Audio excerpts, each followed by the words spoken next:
মেহেদী হাসান মিরাজ সাম্প্রতিক সময়ে সবচেয়ে ধারাবাহিক এবং ভার্সেটাইল ক্রিকেটার হিসেবে ছড়িয়েছেন ত্রাস। সংবাদের শিরোনাম হচ্ছেন বারবার সাকিবের পর বাংলাদেশের আরেকজন জেনুইন অলরাউন্ডার, লোয়ার অর্ডারে কার্যকরী ব্যাটার, বুদ্ধিদীপ্ত অফ স্পিনার, মাঠে চনমনে ফিল্ডার। মিরাজ 3-in-1, বল হাতে উইকেট শিকার আর ব্যাট হাতে করছেন গুরুত্বপূর্ণ রান। ভারতীয় সংবাদ মাধ্যম বলছে এই বোলিং অলরাউন্ডার 2025 সালের আইপিএল নিলামে হতে পারেন হট কমোডিটি, কারণ বিভিন্ন পরিস্থিতি এবং চাপের সাথে নিজেকে মানিয়ে নেয়ার গুণে সমৃদ্ধ তিনি। কিছু দল আসন্ন নিলামে সম্ভবত তার দিকে নজর রাখবে।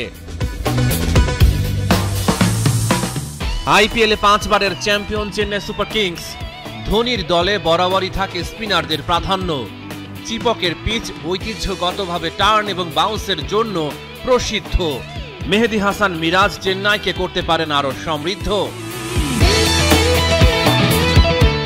বছরের পর বছর ধরে সিএসকে মাঝের ওভারগুলো নিয়ন্ত্রণ করতে স্পিনারদের উপর অনেক বেশি নির্ভর করেছে, একটি কৌশল যা তাদের অন্য যে কোনো দলের চেয়ে বেশি হোম গেম জিততে সাহায্য করেছে। মিরাজ তার দক্ষতা দিয়ে তাদের স্পিন বিভাগে বৈচিত্র্য যোগ করতে পারে, সাথে ব্যাট হাতে অবদান রাখতে জানেন লোয়ার অর্ডারে। সঠিক দিক নির্দেশনা পেলে তার খেলার ধার আরো বাড়বে। আইপিএলের বর্তমান চ্যাম্পিয়ন কলকাতা নাইট রাইডার্স। এটা কোনো গোপন বিষয় নয় যে কেকেআর ও স্পিনারদের সমৃদ্ধ ইতিহাস রয়েছে। ইডেন গার্ডেন্স প্রায়ই স্পিনারদের স্বর্গ হয়ে উঠেছে। বরুণ চক্রবর্তী এবং সুনীল নারায়ণ এরই মধ্যে কলকাতার ডেরায় আছেন। কেকেআর সব সময় এমন বোলারের সন্ধানে থাকে যারা মাঝের ওভারগুলোতে পার্থক্য তৈরি করতে পারে। মিরাজ এই কাজের জন্য একটা ভালো অপশন।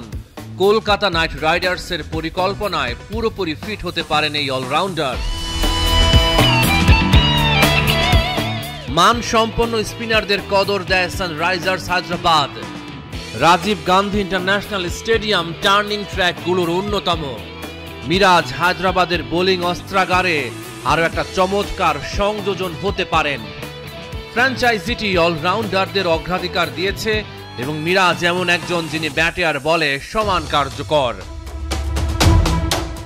রহমান পেয়ার, 71।